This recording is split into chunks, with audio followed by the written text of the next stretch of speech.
time for the holidays. From ABC News World Headquarters in New York, this is World News Tonight. Good evening, everyone. Thanks so much for joining us on this Sunday. I'm Lindsay Davis. With Thanksgiving just a few days away, millions of Americans are getting ready to hit the roads and skies in likely record-breaking numbers. But that rush could get complicated. Rain and snow are in the forecast for both coasts throughout the week, including on Tuesday, one of the busiest travel days, and that may slow things down a bit. The TSA says 50,000 flights will be in the air. The FAA is opening up restricted airspace on that day.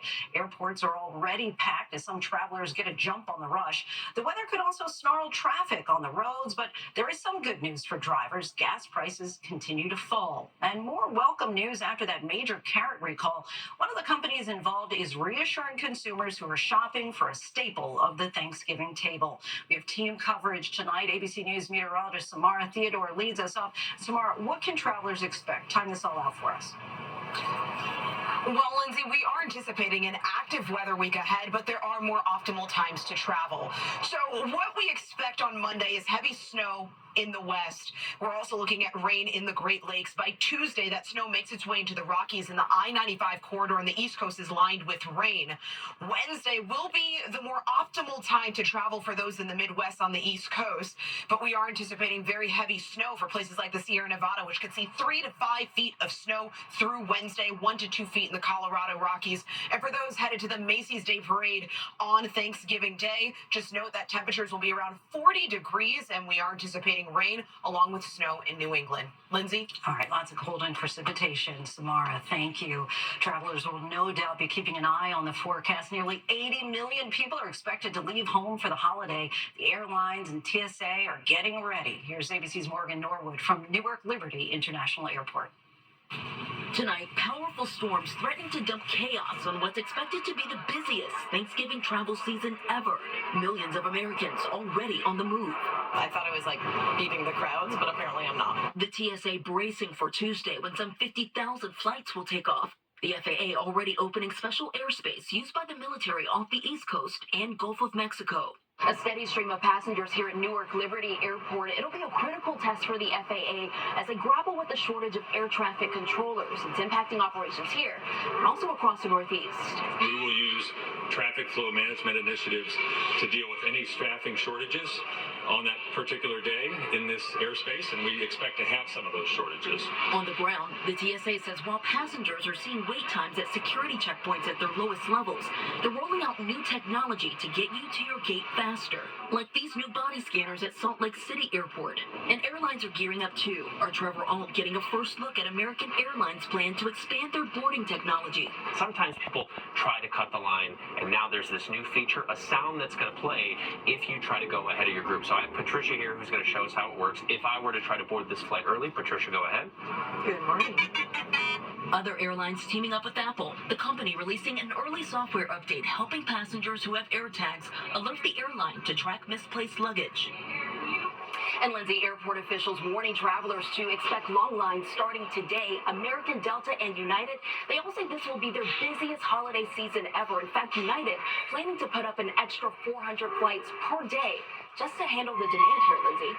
All right, Morgan, hopefully that'll make a difference. Thank you. Tonight, some welcome news for the millions of Americans hitting the roads. Gas prices continue to fall. The nationwide average is now $3.05, down more than 20 cents from a year ago, and the lowest for this time of year since 2001. But that comes amid a rash of airport car thefts. ABC's Faith Abube has the details from Atlanta. Lower gas prices this year expected to fuel a record Thanksgiving travel crush on American roads. Last Thanksgiving, the national average was $3.26. This time, more than half the country already seeing prices at the pump below $3 per gallon.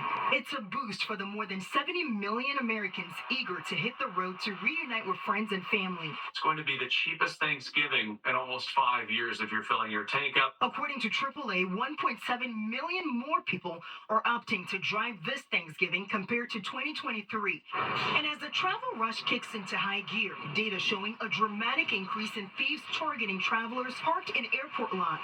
Since January, more than 300 vehicles stolen at the Atlanta airport. At Dallas-Fort Worth, an organized crime ring blamed for about $5 million worth of vehicle thefts. And Lindsay, here at the Atlanta airport, officials tell us they've increased parking staff, surveillance cameras, and police patrols in garages like this one to discourage thieves. In addition to that, more than 24 officers are now certified to use tire deflation spikes to stop stolen vehicles from leaving the property. Lindsay. Definitely don't want to return from the holidays with a stolen car. Faith, thank you. Law enforcement across the country is on high alert ahead of the holiday. And here in New York, while there are no specific threats ahead of the Macy's Thanksgiving Day Parade, officials are not taking any chances. ABC's Ike Kajachi joins us now here in New York. Ike, what are authorities most concerned about?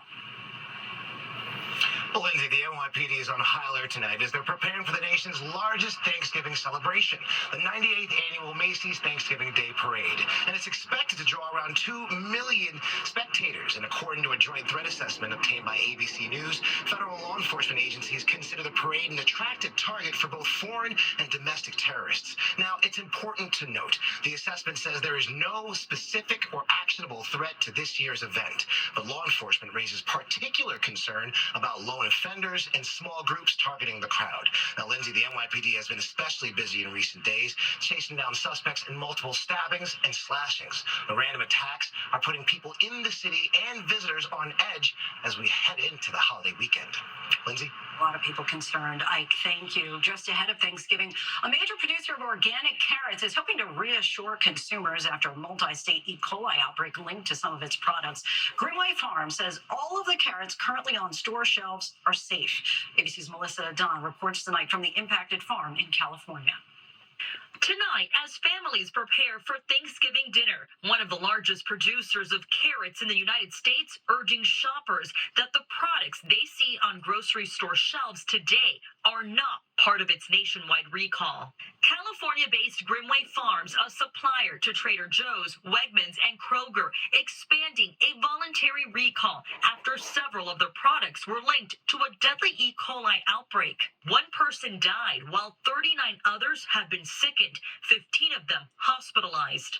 The company's president and CEO speaking directly to shoppers, saying consumers should feel confident that the carrots available for purchase on store shelves today are safe.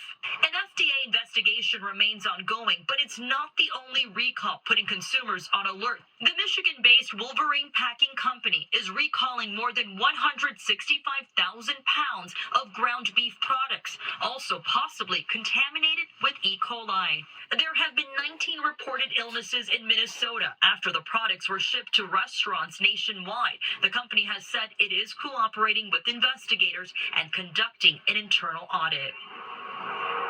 Officials are warning, Lindsay, that while the tainted products are no longer for sale, they could be in your refrigerator or your freezer. So they're asking people to check out those possible recalled items before eating or serving them. Lindsay? Melissa, thank you. The Trump transition team is racing through the picks for the new administration. Nearly all of the positions that require Senate approval have been filled, but that may not mean the transition is on schedule because the transition team has not signed the required paperwork. Cabinet choices are not getting the FBI background checks the Senate has traditionally required. Here's ABC's White House correspondent, Karen Travers. Tonight, President-elect Donald Trump's second-term cabinet is nearly complete. With a flurry of announcements this weekend, Trump nominating heads for each of the 15 agencies that comprise the cabinet. Among the last chosen, longtime ally Brooke Rollins, nominated for Agriculture Secretary. The most notable announcement, Friday, the president-elect selecting billionaire Wall Street veteran Scott Bessent, an economic advisor and fundraiser for Trump, who also spent years working for a Democratic megadonor. Bessent, a supporter of Trump's proposed use of tariffs and extending tax cuts made in his first term, winning the bitter battle for this top spot. Rounding out the picks, Oregon Congresswoman Lori Chavez-DeRemer to lead the Labor Department, and surgeon and regular on Fox News, Dr. Marty Makary, chosen to lead the Food and Drug Administration.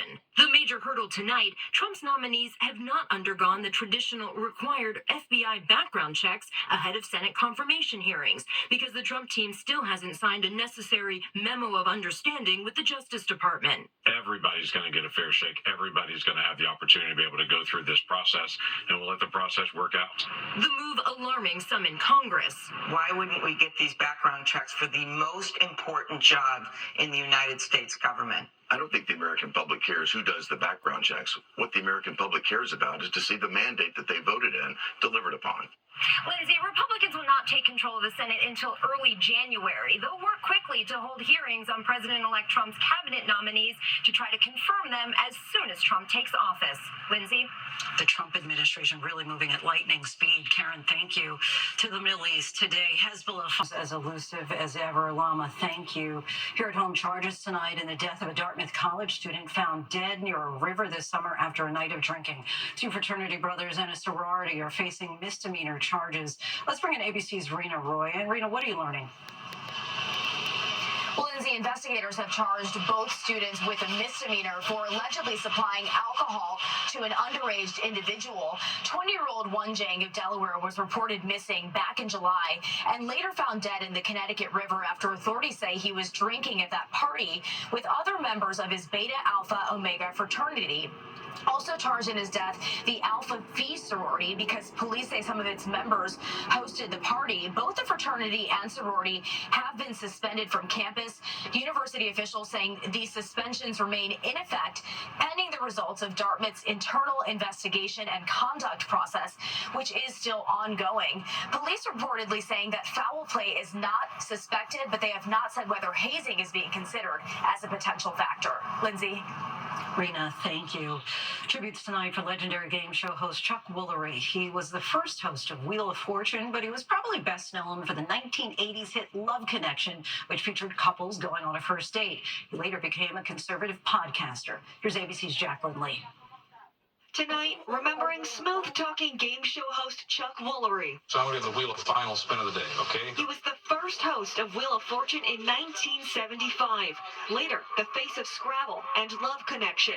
Love Connection aired long before the era of dating apps. It sounds a little chauvinistic, but I'd like to be the one that makes the most money in the household. That's a lot chauvinistic. Woolery's toss to commercials, iconic. We hear everything that happened on that date. We'll do it in 2 and 2. Right, bye-bye. In 2007, Woolery was inducted into the American TV Game Show Hall of Fame. His coiffed hair and witty banter winning the hearts of viewers nationwide.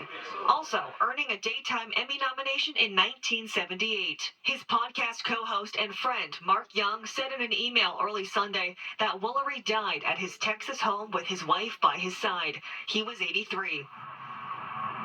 Lindsay, Woolery survived by his wife, 2 sons, and a daughter. Lindsay. Jacqueline, thank you. There's still much more ahead here. Congratulations to them. When we come back, the family celebrations on what many call the happiest day of the year.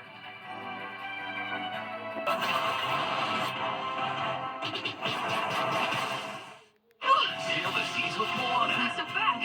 And join a very special guest Aloha, I'm Auli'i Carvalho, the voice of Moana. for exclusive looks at Disney's Moana 2, only in theaters November 27th. The Wonderful World of Disney, ABC Tonight. Finally tonight, moments of joy as families become complete.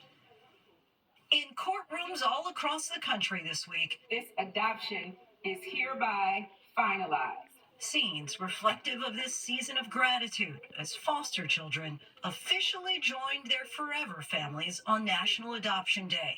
In Michigan, 14-year-old Eli Kolnick is finally a big brother. It feels great. It feels amazing. The Kolnicks have been taking care of Olivia since she was just 5 weeks old. It is the best feeling that she's finally a Kolnick, and she's finally officially my daughter. In Connecticut, Doris Brown has been fostering 2-year-old Kenyatta from an infant. You have loved her and you have nurtured her, not knowing for how long she would remain in your family. And I just want to let you know that uncertainty ends today. Tears of joy as the judge makes the adoption official. It is in the best interest, absolutely the best interest of Kenyatta, for the court to approve this adoption. If I'm able to help just one child to change a generation, then I believe this is my assignment. They understood the assignment, and what a heartwarming assignment it is. Thanks so much for watching. I'm Lindsay Davis. David, and you're right back here tomorrow. Until then, have a great night.